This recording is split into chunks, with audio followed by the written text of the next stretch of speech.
Welcome to Public Safety Talk Radio, the podcast for all of our heroes in public safety, including law enforcement professionals, firefighters, EMTs, corrections officers, healthcare workers, and more. This show is produced by the POCUA and is founded upon its Soundness initiative. This episode is sponsored by the Finest Service Organization, a provider of line-of-duty death loan protection through many of our POCUA institutions.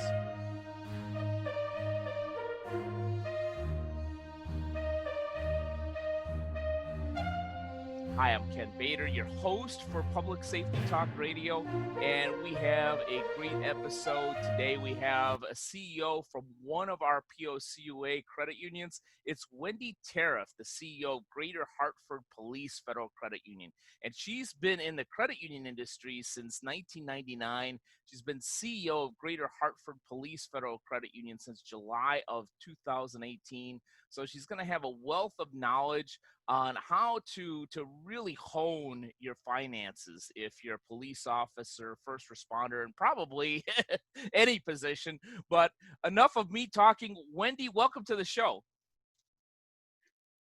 Thanks, Ken. Glad to be here.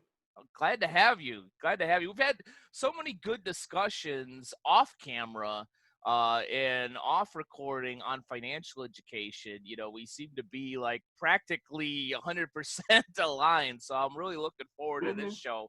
Tell us a little bit about, before we get into that, about your particular institution and the first responders you serve. Okay, so I run a small credit union that serves all of law enforcement in Hartford County.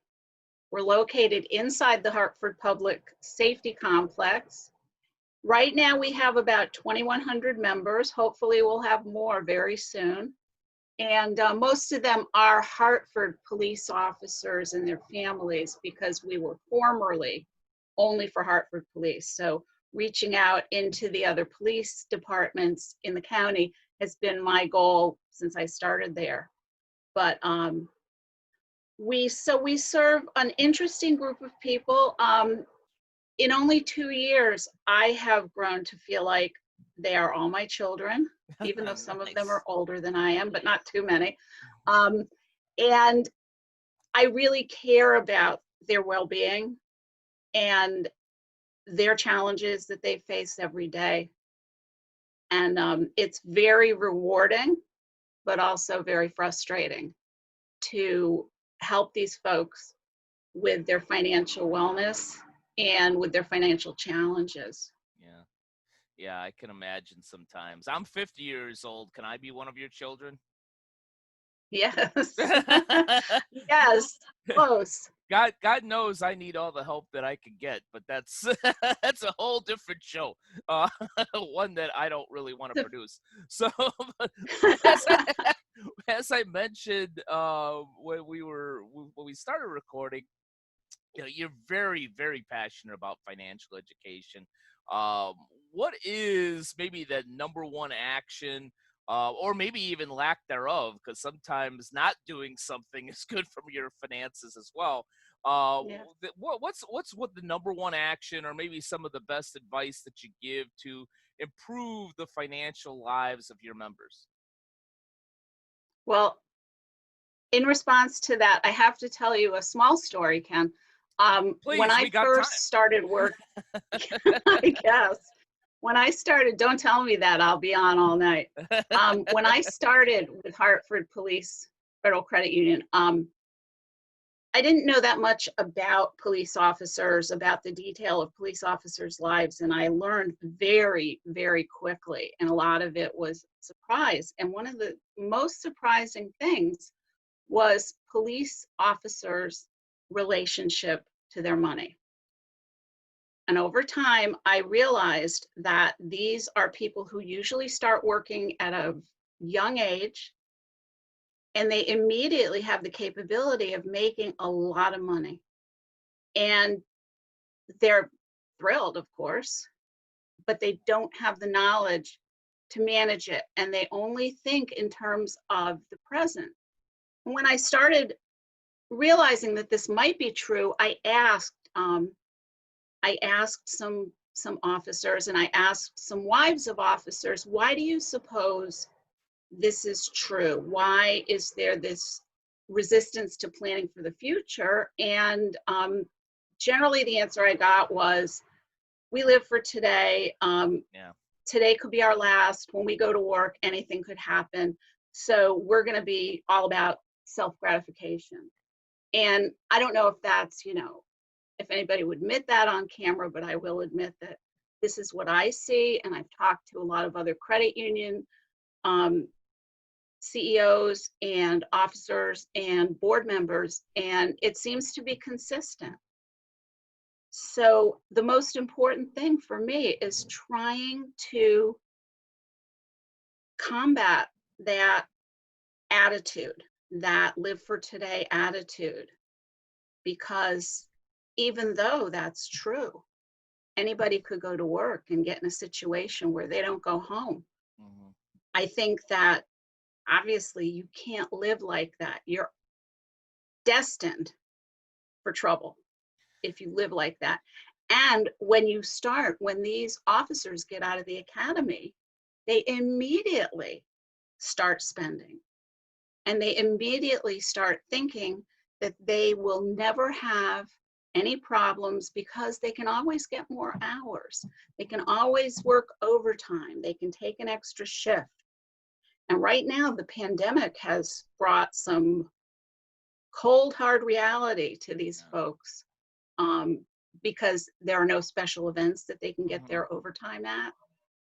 There are very, very limited ways for them to earn money, and all of a sudden they're coming and asking for help on loans that they can't pay, or mortgage they can't pay, so they need an emergency loan from our credit union. And I'm happy to help, but this can all be avoided if people learn at the very beginning of their career in law enforcement to be prudent and not get in over their heads and think that, oh, I'll just work more hours and everything will be fine.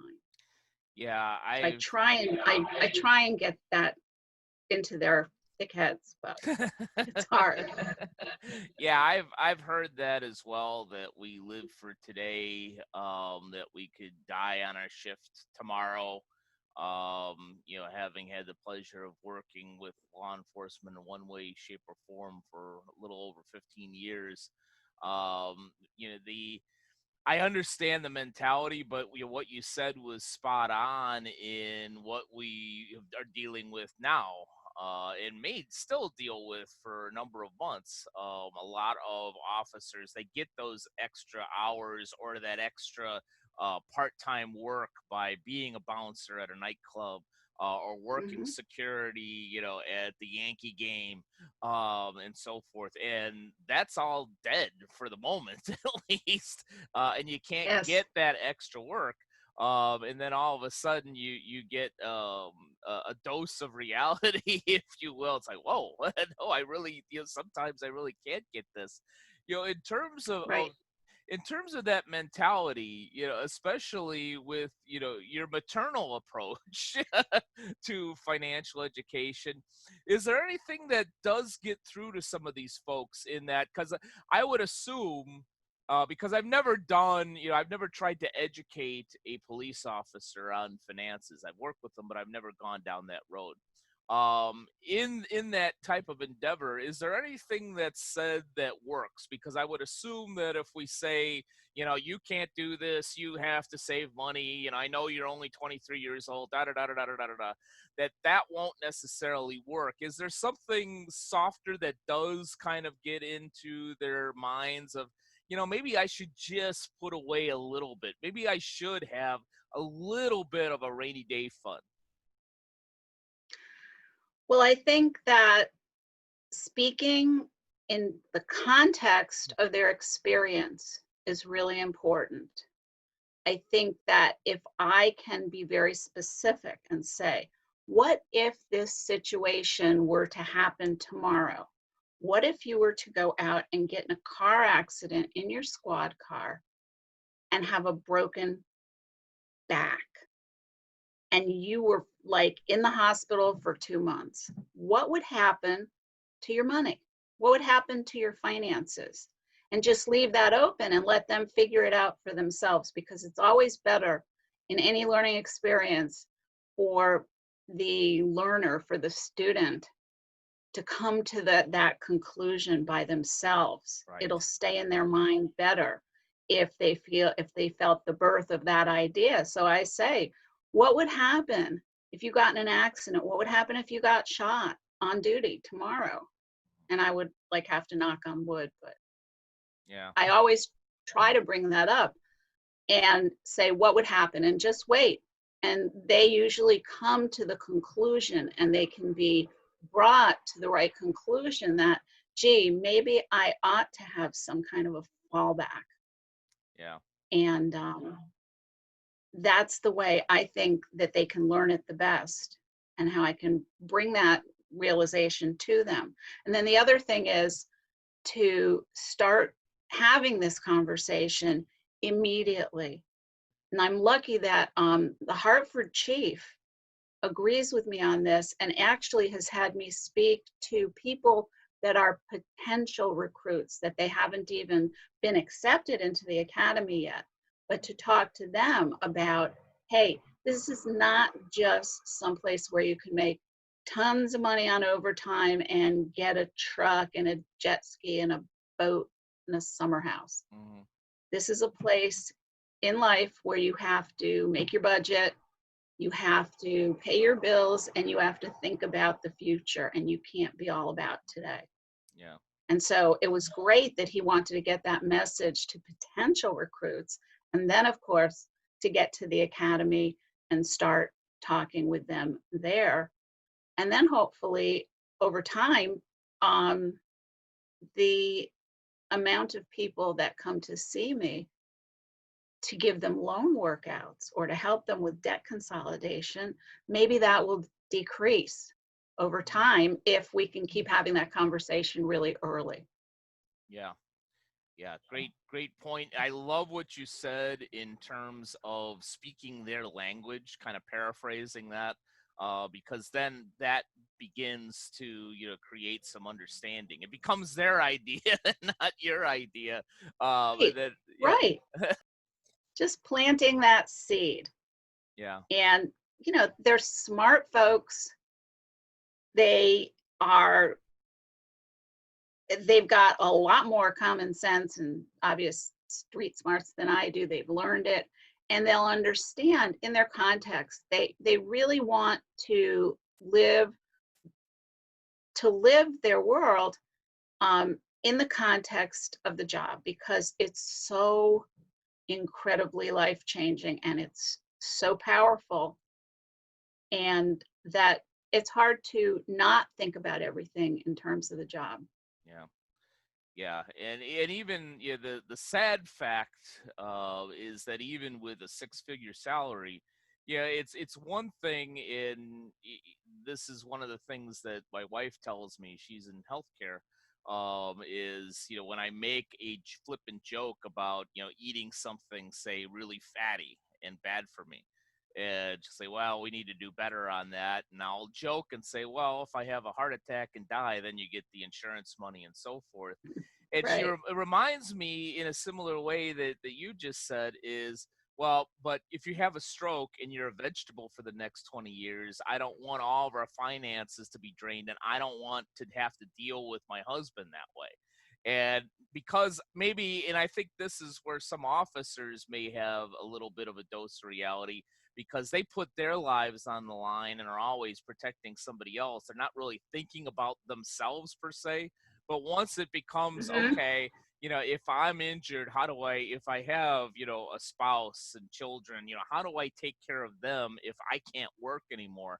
Now that all of a sudden that becomes a different thought in their mind, and tapping into their innate ability to want to take care of other people, all of a sudden they begin to think of finances in a different way. At least that's how I would see it. Yes, as long as they can be convinced that it's it's faulty to only live for today. Hmm. If they can be, then we just have to have a conversation like, what if this, what if that? Yeah. What if you died? What would happen to your mortgage? What would happen to your car loans that you're making payments on for your kids' cars? You know, you want your kids to get their cars repossessed? Of course not. Nobody wants that. Yeah. But you have to put it in that language.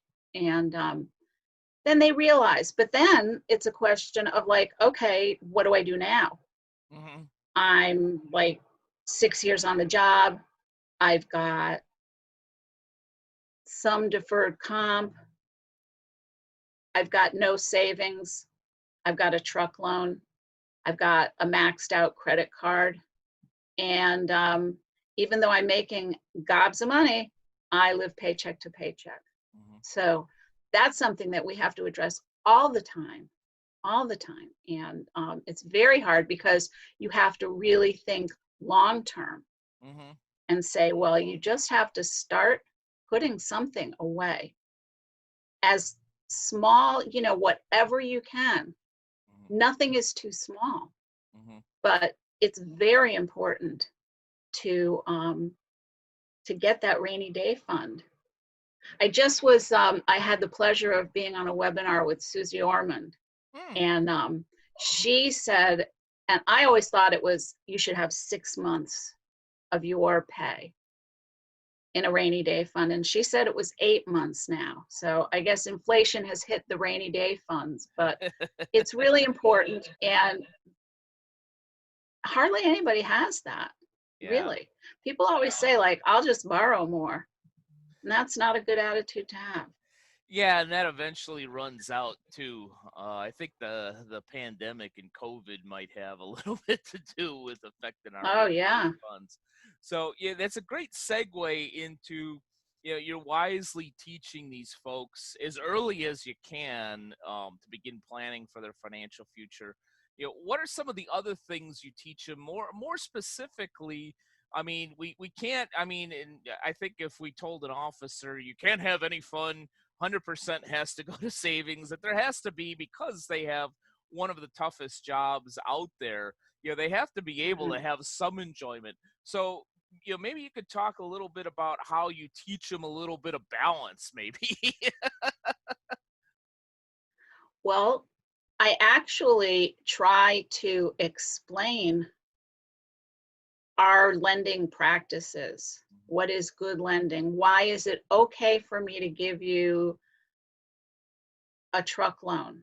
Why is that okay? Why is it less risky? I talk about risk a lot because I think that's a concept that officers really understand, that first responders really understand. So I say, well, you know, it's more risky for me to give you a $25,000 credit card than it is to give you a $25,000 pickup truck loan. Do you know why? And they start getting it. They Hmm. start getting why it's good to minimize risk. And then I will specify, this is your situation. This is the amount of risk that I'm willing to take Hmm. with you on loans. And I love to be able to give them a loan so that they can safely get anything that they want in the world. But I don't want to be seeing them later. I don't want to be calling them later and saying, I just took 50% of your paycheck because you're behind on your loan payments. Yeah. Those are calls I don't like to make. So I would rather really do everything up front. And I don't mind explaining our lending philosophy because I think it's really sound. And I think it's keeping our members in the forefront. And, you know, sometimes saying no is the kindest thing that we can do, but Yeah. we'd rather say yes. Obviously, that's how we make our money. So Hmm. we want to make loans. We want people to borrow money from us.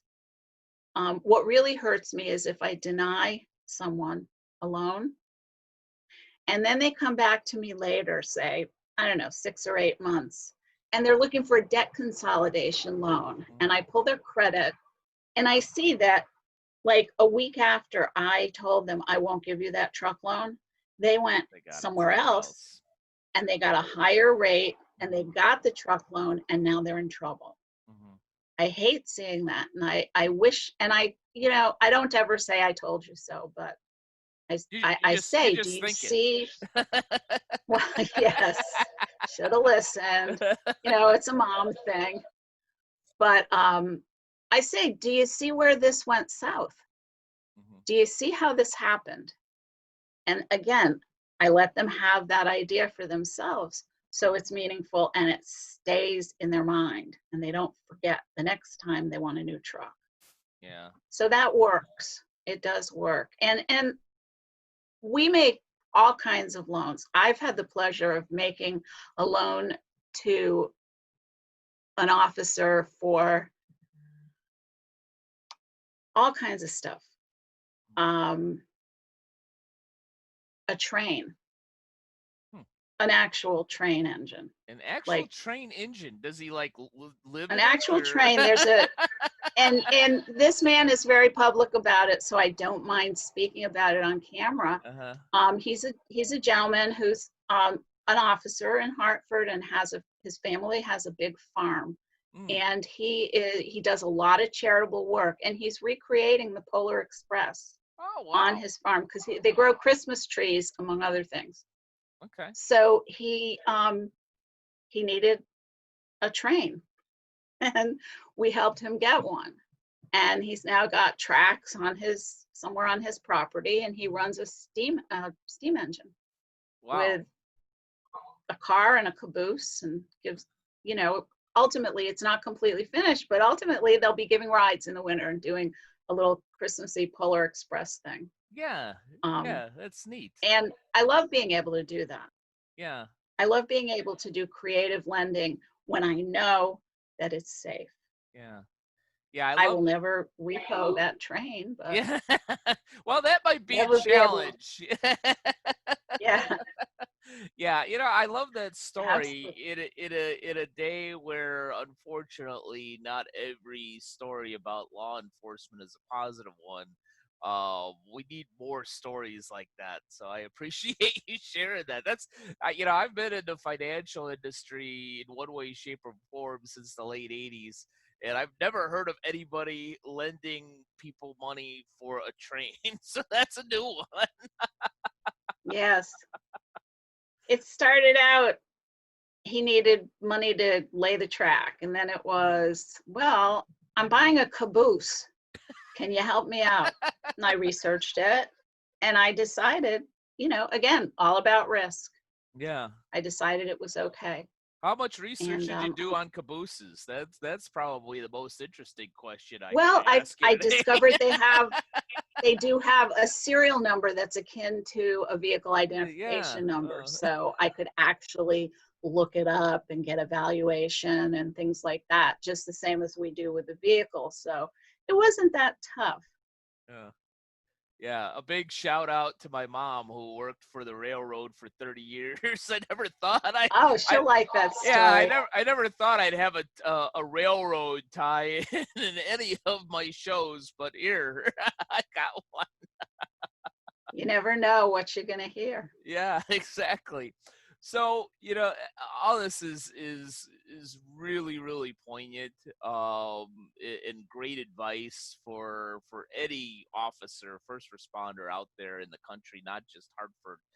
Is there is there maybe a number one tip, because I know that there's probably 275 tips that you can give on how to better your finances, but is there one number one tip that it's like, all right, at least for the love of God, do this one thing and you'll be a little bit better off, that you can share? I hate to say this because if they all listen to me, it's going to cut into my business, but don't overextend yourself with credit. Yeah. Just be temperate, be moderate, Hmm. and listen to your credit union, because credit unions, more than any other institution, have your well-being in mind and are not going to steer you into any kind of financial disorder. Whereas many other types of lenders don't care whether you can pay that loan in 3 months or not, because they're going to sell it. Yep. So they will just make the sale, get the financing for you, and say goodbye. We're not going to say goodbye. Yeah. So, be careful, be cautious. Even if you're just saving a little bit, put something away if you can. But I really feel the most important thing is try to be temperate with your borrowings. Yeah. Yeah. Great advice. And listen to your credit union. Yes, listen to your credit union, especially if it's a POCUA credit union, like I like to say. Definitely. Especially for first responders and particularly for law enforcement. If you're not working with a POCUA credit union like Wendy's, then you're just working with an institution that just so happens to serve law enforcement or first responders. Right. And these guys, like Wendy, not calling you a guy, but these folks, these professionals like Wendy, know what you're dealing with, know the career that you're in, know the pitfalls, and can have these conversations, especially in private, that are going to help you tremendously long term. Wendy, I learned a lot of stuff in this episode. Even things about cabooses that I never even learned from my mom. So that's kind of cool. Wendy, thank you so much for taking some time out of a really busy schedule to be with us today. Thank you for having me. It was great. My pleasure. Thank you again, Wendy. And thank you to all of you that have either watched or listened to this episode of Public Safety Talk Radio. And we will be back at you again in about 1 week with another awesome episode based on our Soundness initiative. Take care. Public Safety Talk Radio was produced by the POCUA. POCUA is a consortium of financial institutions serving law enforcement as well as other first responders and public safety professionals. To learn more about our association and to find one of our credit unions or service providers near you, go to www.policecreditunions.com. And always remember, if you aren't working with one of our POCUA credit unions, you're just banking with an institution that just so happens to serve first responders. As a public safety professional, you and your family deserve better. Find a POCUA credit union today.